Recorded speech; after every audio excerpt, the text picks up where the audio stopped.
Hello friends and welcome to Shauna Stitches. I'm Shauna and this is my crafty podcast where I talk about all the things that I've been working on lately. Today is episode number 71 and this is March 3rd, 2023. I've said it before and I'll say it again. I still cannot believe how fast this year is flying by.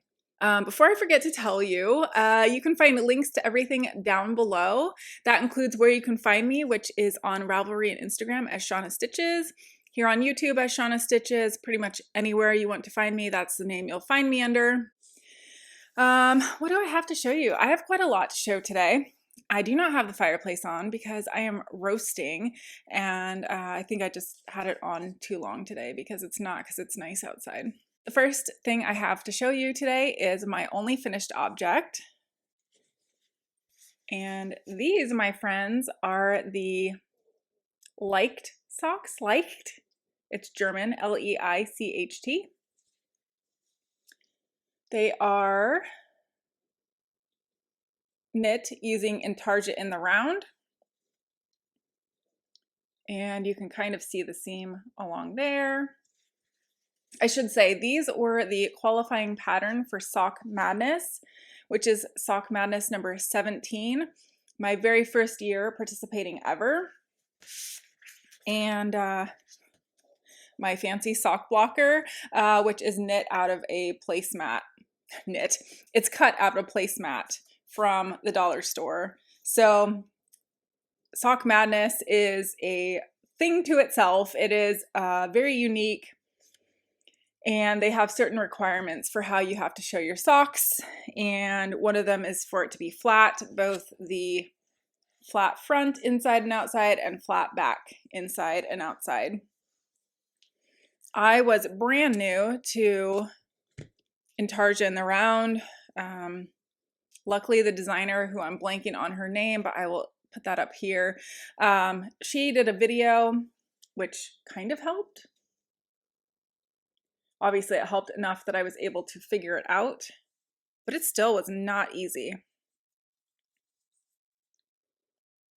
As difficult as the balloons look with 17 colors, I'll be honest, the girl was harder. And I know hard is like a relative term, but the girl used 4 different balls of the dark gray and several of the light gray, as well as the 2 balls of light gray that you had going the entire time. So I can't really explain it very well. I think it is worth learning, but it was not easy. I knit these on my standard 2.25 millimeter needle. The one nice thing about intarsia in the round is that it is stretchy. So they do fit my feet pretty well. This heel here is a heel I had never done before. It is a short row heel, but it is called the Nerd heel. And I believe the designer who put out the sock pattern is the one who designed this heel as well, because her name, her Ravelry name is something with nerd in it. So this was the Nerd heel, and maybe it's this Nerd knits or something like that. Anyway, so I submitted my photos, I qualified, and now I am just waiting for round 1 to start. I just got put on a team. I found that out sometime last night is when the notification came, but I got it this morning. All the teams are named after fruits, and my fruit, originally I thought it was how you say orange in Spanish, which I'm not going to murder the name here and offend all the Spanish-speaking people by saying it, but if you're familiar with that, that's what I thought it was, but I looked it up. Again, I cannot pronounce this word. I will put it here. And then when I looked it up, I will put a picture of what the fruit looks like. I thought it was a persimmon, and I love persimmons, but it's not. It's a citrus fruit, which a persimmon is not, I don't think. And it's orangish, but it has sort of the same top, or like where it would connect to a branch. It has that part that looks like a persimmon, but the inside looks almost more like a tomato. And looks wise, it is a cross between a tomato and a persimmon. So very interesting. That's a team I'm on, which I guess is technically team N. So that's my team. I think we have about 40 team members. I don't know how many people will get passed to the next round, but hopefully I'm one of them. The pattern could literally drop any moment now. So I've been like checking my emails all morning trying to see when that might come out. Let's talk about some works in progress. I do have a few to show you. The first one in this beautiful Eiffel Tower sort of Paris-y bag is my souffle sweater. It still just looks like a purple blob at this point with lots of mohair. But if you will remember right, the last time I showed you, I was just a few rounds after that purl ridge. And now I am just a couple rows away from separating for the sleeves. So once I get separated for the sleeves, this should actually look more like a sweater. Somebody says it reminds them of a jellyfish. They're not wrong. I'm knitting this out of 4 skeins of this pinky purple mohair, which was dyed by Anna of ZebraYarns. And just a little mention of life stuff. I was in Salem, which is the Oregon state capital. I live in Oregon, in case you didn't know. I was there for training, and I met up with Anna, who lives not far away. We had some dinner. She did some knitting. I brought knitting, but I didn't do it. So anyway, it was fun to be able to show her that and show her what her yarn is looking like knit up. So, excuse my long reach. The reason I did not get to separate for the sleeves was because March 1st rolled around and it was Desert Vista Dyeworks sock time. So, of course, March 1st came, I cast on. I am now through the heel flap and I've just picked up for the gusset on my first sock. You'll notice this doesn't look like a normal Desert Vista Dyeworks colorway because it's not self-striping. It is variegated. And I chose it because of the green. It's one of the only green things in my stash and probably in my Desert Vista Dyeworks stash for sure, because I'm not really much of a green person. It's funny because when I use it, I enjoy it. I don't know, I'm just not drawn to it for whatever reason. So again, this is Desert Vista Dyeworks in the Viso base, and the color is Dry Bones. So I'm not really sure what that might be a reference to, the colorway name, but this reminds me a lot of her Zombody colorways that she does, the zombie-based colors. So that's what it reminds me of. And if you weren't thinking morbid thoughts, it kind of looks like maybe flowers on asphalt. I don't know, maybe. So I am working on those, and those will get set aside if the Sock Madness pattern comes out. So I would like to get as much done on those as I can before that happens. The next work in progress is also a very far reach away.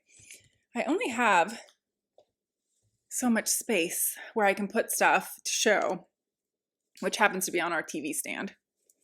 So the next work in progress I have to show you is one that I had last podcast and I completely failed to show it. This is a two-stripe two-stripe sock pattern. I am following what Kay, the Crazy Sock Lady, does on her Share a Pair sets. And this is a pair of yarns that me and Eva of Kaya and Stitches picked out. This one is a Knit Picks Hawthorne speckle, and I think the color is called Karaoke, but I could be wrong about that. And this one is a Knit Picks Stroll tonal, and I don't remember what the colorway is there. So I'm just doing stripes every 2 rows, changing colors. I will say I tried to do jogless stripes on these, the very first couple rows there, I tried for jogless stripes and it was a fail. So now it seems like my stripes, they should only be offset by 1 row, but it kind of looks like they're offset by 2 rows. I don't know. I'm not doing the jogless thing anymore. I'm just knitting in the round and changing yarns every 2 rows. I don't love the side seam there, but in the end, it will be a pair of socks and it will be fine. So yes, I am enjoying these. They just haven't seen that much work because I feel like I have a million things going on. The last project that I have to show you that is a work in progress, I've put quite a lot of work into. This, let me see if I can show it. It's attached to yarn and needles and all the things. Yes, maybe. This is not easy. Okay, anyway. It's the Travel Mode baby blanket. And I am on the 2nd quarter of that. So once the yellow's done, I think that will put me halfway done with this, which is kind of crazy. I feel like I haven't worked on it a ton. If you remember from the last episode, I was talking about how the rainbow color would knit up, and I love it. I mean, you just can't go wrong with a rainbow. And now I'm adding in the yellow, which is the last color. I can't remember exactly where I was, where I showed you last time. Maybe I had this little strip done, which was section 4, and it doesn't want to focus. There we go. You see it has that tan stripe in the white. So nothing too exciting. I love the bright colors though. I was just getting ready to record my State of the Stash video when I realized I forgot to show you one of my projects because it was sitting on the floor. Here are my temperature socks. And this is current through yesterday, which was March 2nd. And that makes for, I think, 63 days so far this year. So yeah, they're fun.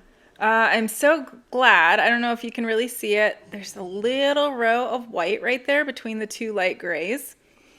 Initially, when I did my colors, I didn't have anything that differentiated for freezing and below as the high temperature, and I don't know, not very far into the year, certainly not far enough where it affected anything, I decided that the white that I'm using for the heels, cuffs, and toes would be anything that is 32 or below. That's Fahrenheit. And we had a day where it only got up to 30 degrees. It has been really crazy weather. I've never seen so much snowy weather before. So anyway, I wanted to update you on those temperature socks, and yes, back to the pre-recorded stuff. I think that's it for the knitting. Oh, I'm probably forgetting a million things, and my hair is a mess, and it's been a day. It has been a day. I will talk about that in live stuff. So the next thing I will talk about is the spinning that I have been doing.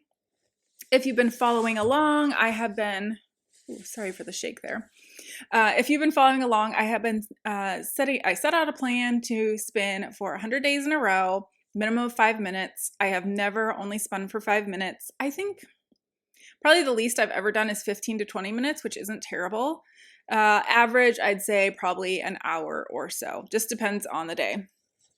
So the first one I have to show you, I did bring over my electric Eagle Wheel 6.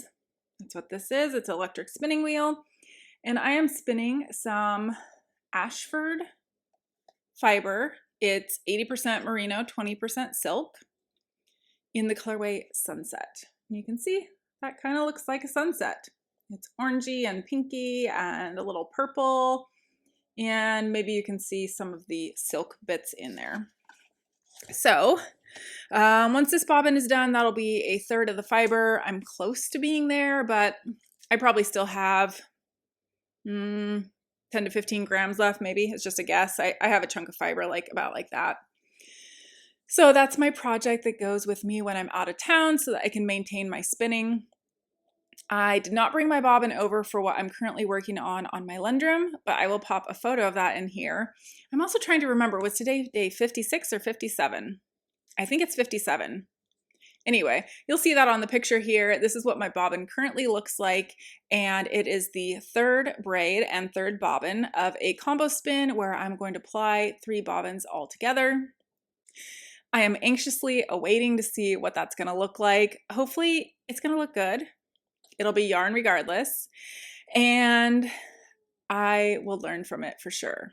So I'm on the very last strip of fiber, which was about 20 grams when I started. I don't know how much I spun this morning.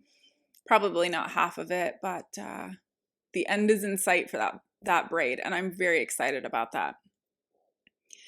So that is about that. This seems like a very quick podcast, and I guess I apologize. I don't know. I mean, I don't feel like rambling on forever. I'm sure I forgot to say some things. My brain is very scatterbrained today. So let's get into that. Here's some life stuff. So I don't think I've mentioned this, but maybe I have. I don't know. I think last August or so, I started talking to a counselor, therapist, whatever you want to call them.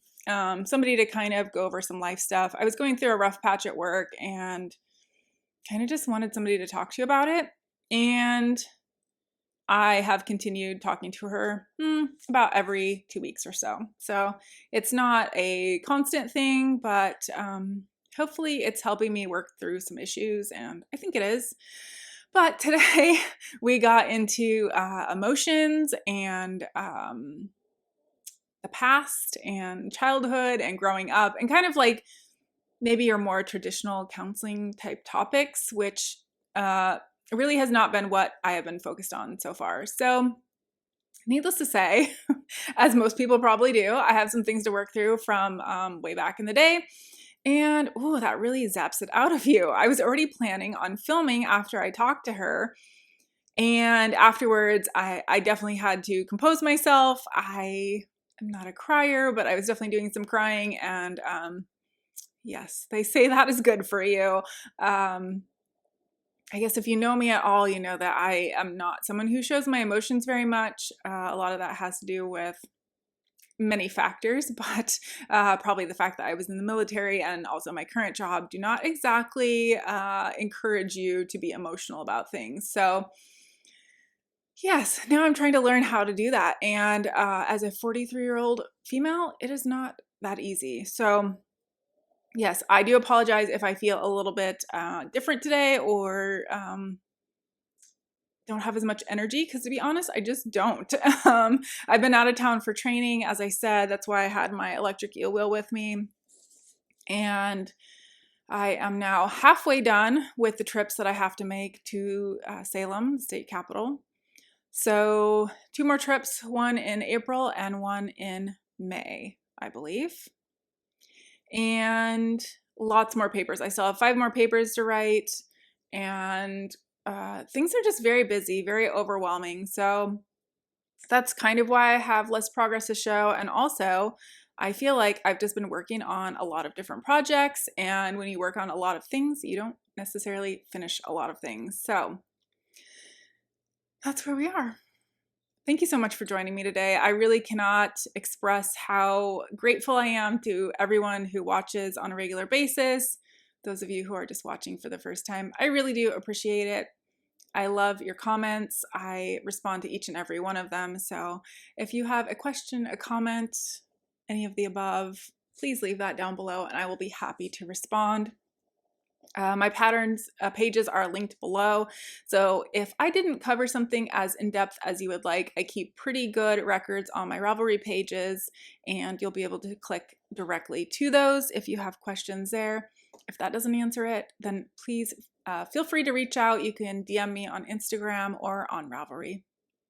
All right, thank you so much for joining me and letting me open up to you. All right, I'll talk to y'all soon. Bye.